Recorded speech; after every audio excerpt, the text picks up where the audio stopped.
Fala pessoal, beleza? Mais um fechamento de mercado no ar, meu nome é Rafael. Hoje começando um pouquinho mais cedo, tenho um compromisso aí bem na hora do fechamento, mas um dia bem do agitado, como esperado, né? Toda a super quarta tem uma volatilidade alta e essa não foi diferente, né? Depois de 8 quedas consecutivas, o Bovespa ainda vai fechar, mas acredito que não vai devolver todo esse movimento de alta de agora.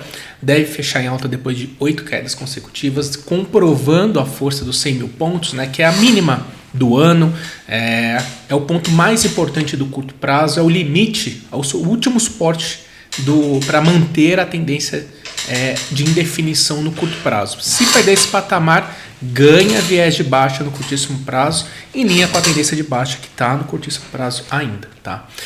E o que aconteceu, né? Se você acompanhou a reunião do Fed às 3 horas e depois 3h30, 3h40 foi ver de novo, é um mercado totalmente diferente. Era um mercado que depois da reunião do Fed vinha perdendo força, né, força de alta perdendo muita intensidade. O Bovespa chegou a trabalhar no negativo, assim como o S&P. Né? E por quê? Teve a reunião do Fed e o Banco Central norte-americano, vamos dizer, escutou o mercado, subiu o juro em 0,75, levou para a faixa de 1,5 e 1,75.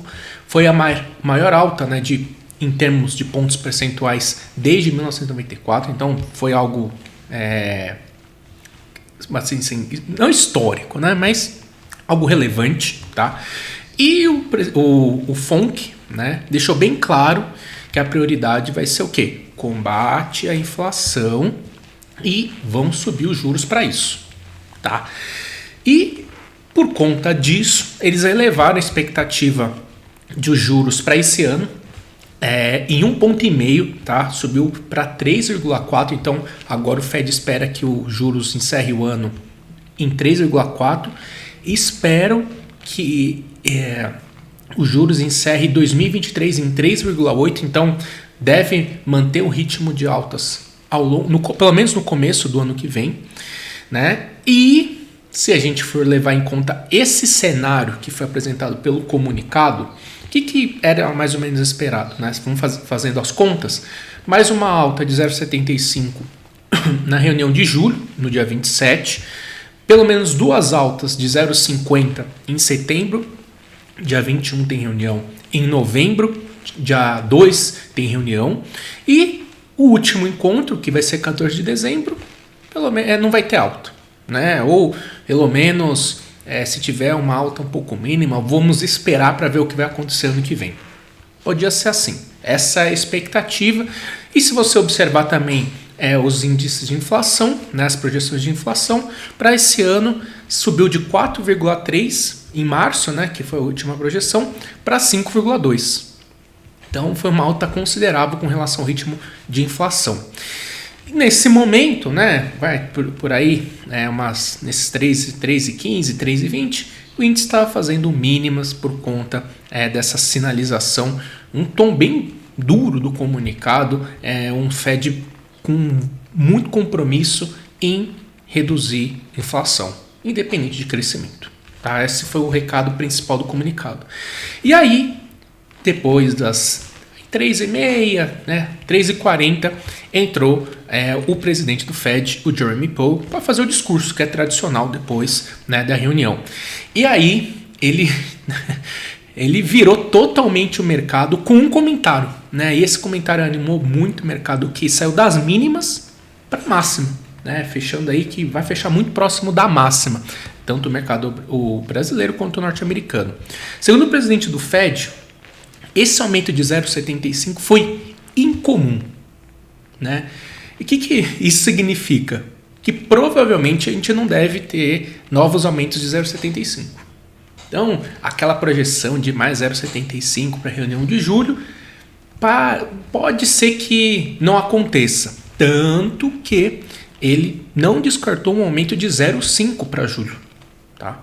Então, esse 0,75 foi uma coisa incomum. E isso, foi uma sinalização muito mais, a gente fala mais dovish, muito mais leve em relação ao ritmo de aumento de juros pelo Fed. Tá? Então, mesmo com... e por que pegou o mercado, saiu da mínima para a máxima? Porque o tom do comunicado era de vamos combater a inflação, aumentar os juros, independente do crescimento econômico. O Fed, o Jeremy Powell veio com um outro discurso falando que o Fed não quer jogar a economia para recessão, que a ideia é sim combater a inflação, mas não quer jogar para recessão, não quer trazer pressão adicional à economia, né? Tanto que eles reduziram a expectativa do PIB para esse ano de 2,8 para 1,7, tá? E deixou o mercado, sinalizou que não vai trazer esse ritmo tão acelerado de alta de juros que o mercado vinha precificando, né? E aí trouxe esse movimento de alta para as bolsas, tá? Depois do fechamento dos mercados futuros, né? Depois das 6 horas, nós temos o nosso Banco Central, o Bacen, decisão do Copom. Expectativa. 11ª alta consecutiva da Selic, uma alta de 0,5, subindo a nossa taxa básica de juros de 12,75 para 13,25. E o comunicado sempre é importante a gente ficar de olho, mas esse é em especial importante porque nós estamos vindo de 2 IPCAs em desaceleração, né? Sendo que o último IPCA ficou abaixo da expectativa, né? E como a gente vem acompanhando, a curva, né, a inflação de 12 meses, pela primeira vez em muito tempo, deu uma queda, uma desaceleração, tá? Então vamos ver como é que o Copom vai interpretar isso. Na minha opinião, pode ser que esse comunicado seja um pouquinho mais tranquilo com relação à questão inflacionária. Isso pode trazer aí uma queda dessa curva de juros que está com um prêmio bem avançado com relação à expectativa de juros para o ano que vem. Para o ano que vem não, para o ano que vem, né? Para o ano que vem. Para esse ano aí já está travado em 13,25, isso já tá dado. Beleza? Bom, vamos ver como é que vai ser e você vai conferir todas as considerações com relação ao Copom lá no meu Instagram. Beleza? Vamos para os gráficos? Vamos ver aí como é que vai esse fechamento. Deixa eu pegar. Aqui, vamos lá. Bom, Ibovespa, aqui foi o momento, né? Vou colocar o gráfico de 5 minutos. Antes do Powell falar, 3,5, o mercado está fazendo mínima. Tá fazendo mínima do dia, 102,243, certo? Mínima do dia, 102 aqui, ó. E aí veio o discurso do Powell, né? 5 minutos depois, e o mercado foi para as máximas, tá fechando muito próximo da máxima, refletindo tudo que a gente falou.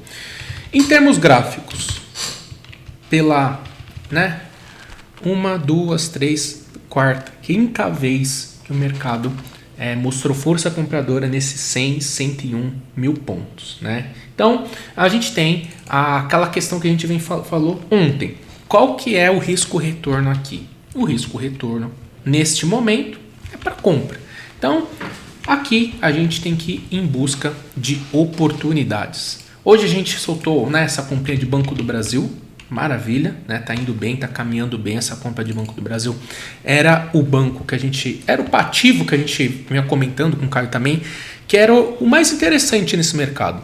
Por quê? O mercado está num fundo importante e o papel tem tendência de alta em todos os tempos gráficos. Então a chance desse papel evoluir junto com o mercado é grande. E o grande destaque do dia foi Vivara, né? Vivara aí indo para leilão, aí, fechando com uma alta de 11%, retornou para os 23,30, muito mais do que esperado, uma alta muito maior do que esperada, né? Esses candles de reversão aqui funcionaram bem. Agora é o seguinte, dá para comprar perto da média móvel de 21? Não, aqui é ponto para fazer parcial, né? Fazer uma parcialzinha. O que tem que fazer agora? O que tem que esperar? Um pullback, né? Se voltar a fazer um pullback entre 22 e 22,50, pode oferecer uma nova oportunidade de compra, né? Formar esse ombro cabeça invertido bem interessante e um papel que a gente já vem comentando, né? Que é um papel que o múltiplo está interessante Tem muita gente que gosta, fundos de investimento, gostam muito dessa empresa pela dominância que ela tem no mercado, e o gráfico também ajudou bastante nessa expectativa de alta. Aí o que a gente vem monitorando, tá? A açaí, né? Se recuperando, voltando a negociar acima desses R$15. Tá um pouco embolado por aqui, mas hoje o volume foi bem forte na compra. A gente vai monitorar, quem sabe a gente pode abrir uma oportunidade em açaí também. Das blue chips, B3, volume muito fraco, mas se sustentando acima desse 11,50, 11,60. Então aqui para você que fez a vendinha aqui no 12,80, com certeza para você zerar, tá? Com certeza para você zerar. Dos bancos, né? Além de Banco do Brasil, que é a prioridade, Itaúsa mostrando uma força compradora boa sobre esse 8,70, mas se for pensar em bancos necessariamente, Itaú tá muito mais, seria bem mais na veia, né? Tem esse pivôzinho de alta armado. Se conseguir se livrar desse R$24, pode abrir uma oportunidade junto com o Banco do Brasil, tá? Bradesco tá também nessa mesma ideia, tentando fazer um fundo importante, um pivôzinho de alta. Tá mais bonito que Itaú, né? Porque tá fechando acima da média móvel de 21 por 60 minutos. Se superar a máxima, abre espaço para uma recuperação aí até os 18,30, 18,50. Pode ser bem interessante esta oportunidade também, tá? Transmissão Paulista, a gente ainda precisa, né, deixar uma sensação mais forte de compra, mas por enquanto vem sustentando bem sobre esse patamar. Sinqia, se fechar dessa forma, pode ser uma oportunidade. Vou ficar de olho, né? Esse pivôzinho de alta aqui, tá? Esse pivôzinho de alta pode ser uma oportunidade. Vamos ver como é que vai ser esse comportamento. É que o setor está apanhando bastante ao redor do mundo, né? Por conta dessa questão do Fed. Mas como teve essa sinalização, pode ser que o setor dê uma boa recuperada. E sim, que para mim é das melhores oportunidades. TOTS está num preço bem interessante também, mas eu prefiro o Sync, beleza? Que mais? Que a gente vem comentando aqui dos papéis. Acho que são esses, né? A gente falou... BRF. Se deixar um candle de reversão, pode ser uma bela oportunidade aí. Pode ser uma bela oportunidade a ser aberta aí para os próximos dias. Vamos ver, vamos monitorar. Gerdau, fechando o gap, que eu falei, não estou muito afim de comprar commodities nesse momento, né? Não estou muito afim não. E o que mais que a gente tem de destaque? Chama a atenção lojas Renner, né? Nesse ponto aqui é um ponto bem forte, gap de alta. Prefiro Sinqia ou esse Vivara voltando, pode ser bem interessante. Acho que esse aqui é negócio, né?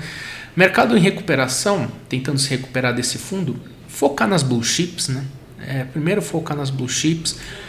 Tem o próprio BOVA11, né? Não podemos esquecer do próprio BOVA11, que também formou fundo aqui sobre essa região de 97. Se conseguir superar essa máxima, abre espaço para uma compra. Então o próprio BOVA11 pode ser uma alternativa bem interessante. Então, Banco do Brasil, BOVA11, esse pullback de Vivara, para quem eventualmente não entrou, é uma ótima oportunidade. Ficar de olho em BRF. E tem, além de Banco do Brasil, Itaú ou Bradesco. Bradesco, pelo resultado também e pelo múltiplo também muito interessante nesses níveis, pode ser uma bela alternativa. Beleza? Doleta. O dólar hoje foi, né, aqui na hora do Fed, né, ele brigou bastante aqui para ficar acima da abertura. Principal ponto do dólar, 42 com 40. Esse 42 com 39 é um ponto muito forte de resistência do dólar, tá? Fez uma resistência bem forte por aqui. E o ajuste, vamos ver quanto que foi o ajuste? Vamos dar uma olhada aqui.